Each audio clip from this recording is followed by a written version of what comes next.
Hello student, this is Suman Shekhawat. Welcome to Indus Ed. आप लोगों ने अभी पिछले हफ्ते की खबरों में यही खबर सुनी है, G20 होने वाला है। G20 की जो है सारी मीटिंग्स हो चुकी है, ये हम लोगों ने पिछले हफ्ते खबरें सुनी। जो G20 हम सुने जा रहे थे, अब वो बन चुका है G21। जी हाँ, अब जो G20 था वो G20 ना रहा, अब वो बन चुका है G21। बहुत अच्छे तरीके से हमारे यहाँ इंडिया में G20 की जो मीटिंग थी वो बहुत अच्छी तरीके से हुई। सब चीज़ें जो है पॉजिटिव रही इंडिया के लिए। जो एक तरह से हम लोग कह रहे हैं हमारी जो इम्पोर्टेंस है, अगर वर्ल्ड मैप में हम देखते हैं तो वो बहुत ज़्यादा बढ़ चुकी है। दिल्ली में पिछले हफ्ते तो यूँ एक तरीके से आप देखोगे तो दिवाली जैसा सीन चल रहा था। नाइट व्यू अगर आप दिल्ली का देख लो तो इतना शानदार था। वहाँ पे सिक्योरिटी वगैरह सब कुछ बढ़िया। जो वहाँ से बाहर से जो हमारे यहाँ पे गेस्ट आए थे वो बहुत खुश थे यहाँ पे सब चीज़ें देख के। तो ये चीजें हुई थी G20 के अंदर और वो बहुत सक्सेसफुल रही। लेकिन उसका एक रिजल्ट निकल के सामने आया था कि अब उसमें एक नया परमानेंट जो है एक मेंबर ऐड हो चुका है। तो उसके बाद में नंबर ऑफ जो मेंबर्स थे वो बढ़ के 20 से हो चुके हैं 21।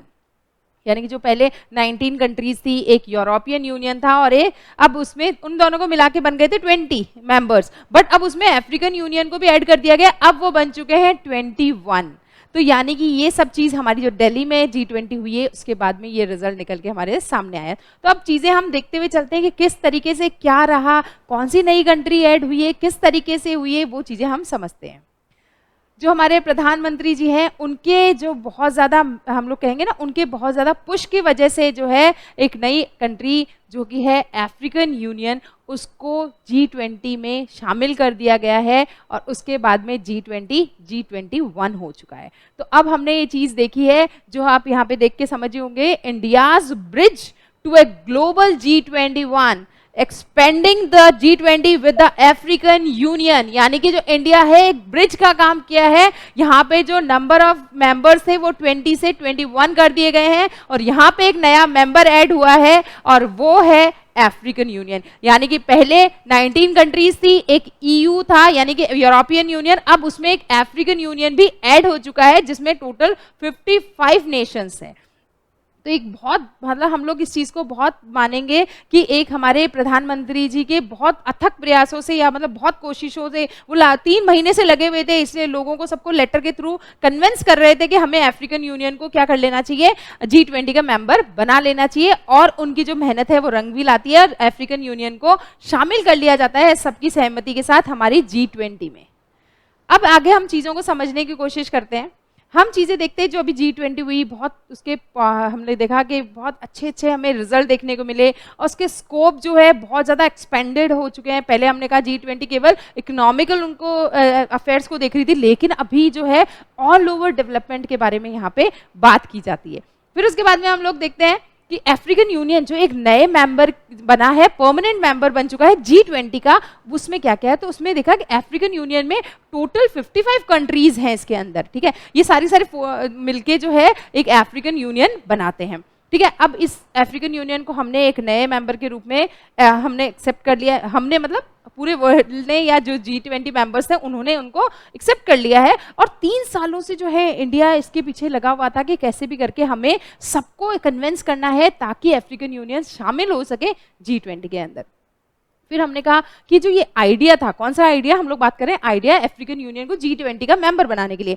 The idea was floated in June this year. अभी हमने कहा ये जो आइडिया था ना ये जून में स्टार्ट हो गया था, जब जो है हमारे जो प्रधानमंत्री जी हैं नरेंद्र मोदी जी, वो जो है एक मतलब सबको लिख रहे थे लेटर्स के ना, जो भी G20 हम लोग बात करते हैं ना, 19 कंट्रीज है, एक यूरोपियन यूनियन है, उन सबको उन्होंने लेटर्स लिखे इसके बारे में कि हमें करना है कि अफ्रीकन यूनियन को कैसे भी G20 में हमें शामिल करना है। तो लोगों को कन्विंस करने में वो लगे हुए थे, ठीक है।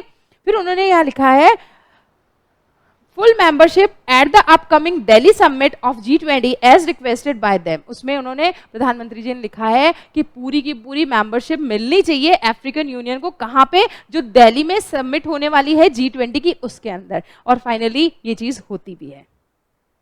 फिर अब चीजें आगे हम लोग देखते हैं किस तरीके से क्या हो रहा है। हमने कहा ये अफ्रीकन यूनियन जो हम बात कर रहे हैं ना, 55 नेशंस है वो लोग हैं।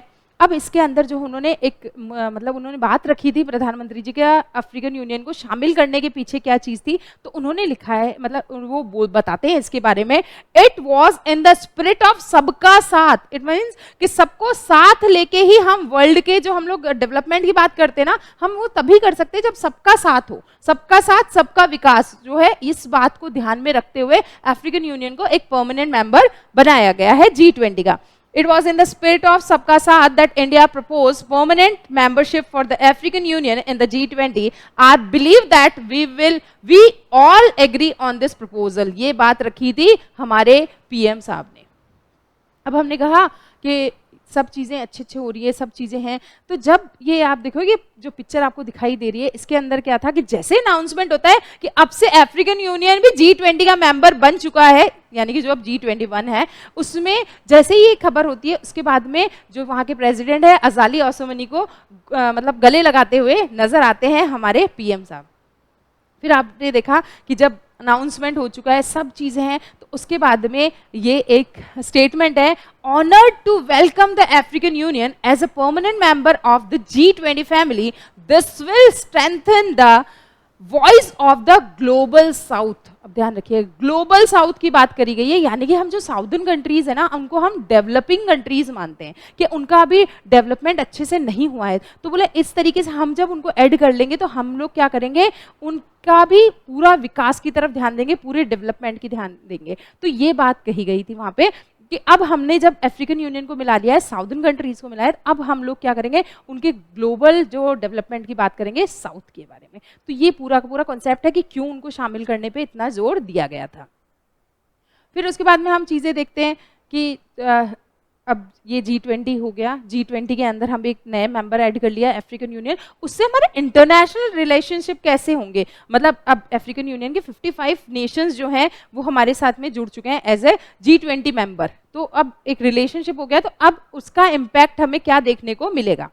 तो हमने कहा ये जो हमने आइडिया की बात करी है, voice of the global south, मैंने कहा डेवलपिंग कंट्रीज का अब डेवलपमेंट होगा, ठीक है, उसके बारे में है।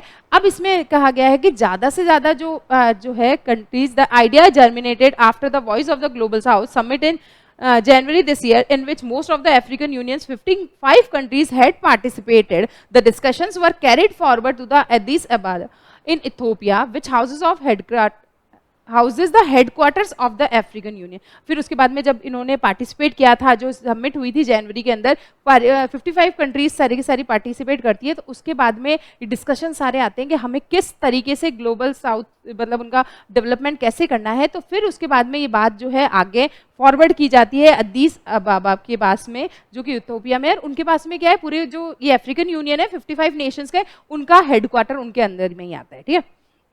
ये चीज़ें थी, इस तरीके से चीज़ें, एक थॉट आया, थॉट के बाद में उसको कैसे प्रोसेस में लाया गया, ये सब चीज़ें थी। तो ये देखिए इसमें किस तरीके से खुश नज़र आ रहे हैं जो अफ्रीकन यूनियन के प्रेसिडेंट हैं अजाली असोमनी, और किस तरीके से उनको बधाइयाँ दे रहे हैं पीएम नरेंद्र मोदी जी।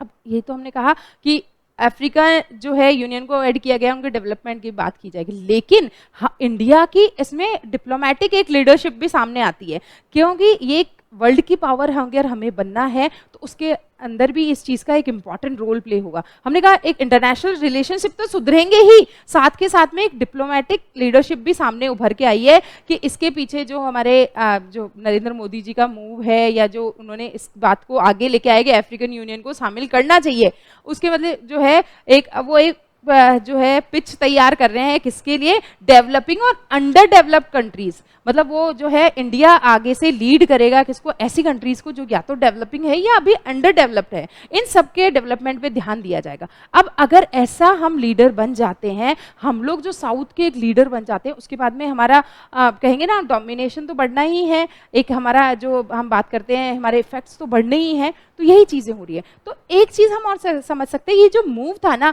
इसके पीछे कोई चीज़ थी, वो क्या थी कि हमारा एस्पिरेशन है कि आने वाले टाइम में यूएनएससी जो यूनाइटेड नेशन सिक्योरिटी काउंसिल है, उसका हमें क्या करना है, एक परमानेंट मेंबर बनना है।